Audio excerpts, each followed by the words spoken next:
Welcome to a new Draw My Life video. Anneliese Marie Frank, widely known thanks to Anne Frank's diary, the book edition of her private diary, was born in the city of Frankfurt am Main on June 12, 1929. She was the youngest daughter of Edith and Otto Frank, a lieutenant of the German army during World War I. Her sister, Margot, was 3 years older than her. After Hitler's rise to power, the Franks had to move to Amsterdam, Holland, because of their Jewish descent. Once settled in Amsterdam, her father Otto started the company Opektka, and Anne went to kindergarten in Montessori. Those were happy and quiet years for the Franks, until in 1939 the Nazi invasion started in Holland. When Anne was 10, her life started changing. She had to leave her school and went to a Jewish lyceum, as stated by the Nazis. She lost all contact with her non-Jewish friends, but she adapted little by little. She made new friends and tried to have a life as quiet as possible. Some years later, with the threat of the concentration camps, the Frank family tried to keep things as normal as possible given the circumstances. On June 12, 1942, Otto gave Anne a notebook for her birthday. Anne was very excited about it and started writing on it her everyday life. A month later, Margot, her sister, was called up for a labor camp. This was the last straw for the family to hide from the Gestapo before they had planned.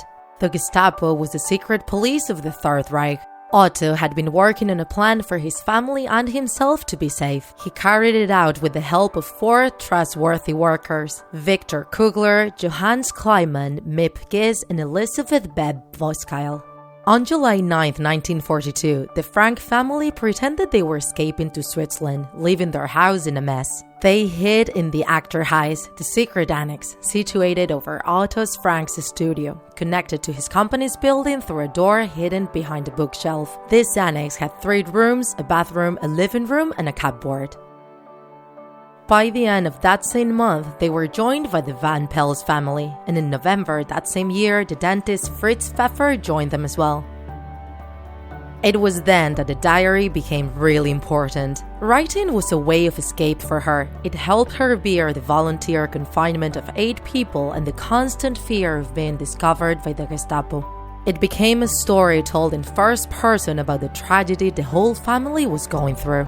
During 2 years, Anne would tell about her everyday life in the secret annex, her ups and downs with her roommate, the dentist, her good relationship with her dad and her sister, and her not-so-good relationship with her mom.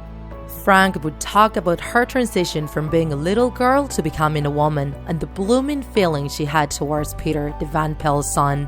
Feelings that he also had. She talked as well about her dreams, beliefs, and the way she perceived human nature. 2 years of everyday life stories, monotonous days, where only Otto's trustworthy workers brought with them some fresh air inside the house, with their news and stories from the world outside those walls.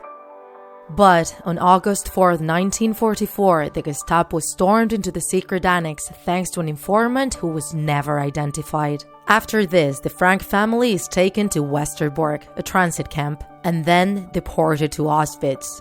There, Otto was separated from his wife and daughters and never saw them again. At that time, Anne had already turned 15, which saved her from the gas chamber right after arriving to the concentration camp. Margot and Anne were chosen for the reunification in the Bergen-Belsen camp. For this, they were undressed, their hair shaved in order to disinfect them, and they got a tattoo with the number on their arms. On the other hand, Edith, their mom, never left Auschwitz. Due to forced work and the poor hygiene conditions and overcrowding, diseases there spread rapidly. In February 1945, an epidemic typhus killed 17,000 prisoners. Among them, Margot, who was very weak, fell from the bunk beds and died. Some days after this, Anne died of typhus, some weeks before the British Army freed the camp. Only Otto Frank survived the Holocaust. Back in Amsterdam, Mip Giz gave him his Dear Anne's diary. Otto, after his astonishment reading the content of the diary, follows his daughter's desire and published it in 1947, under the name of Het Achterhuis, the back house. Anne Frank's diary became one of the most read books in history. It was translated into more than 60 languages and around 30 million copies have been sold. The heartbreaking testimony of a girl who suffered from Nazi terror in first person. Anne was, is, and will be one of the universal icons of the fight for freedom in the 20th century.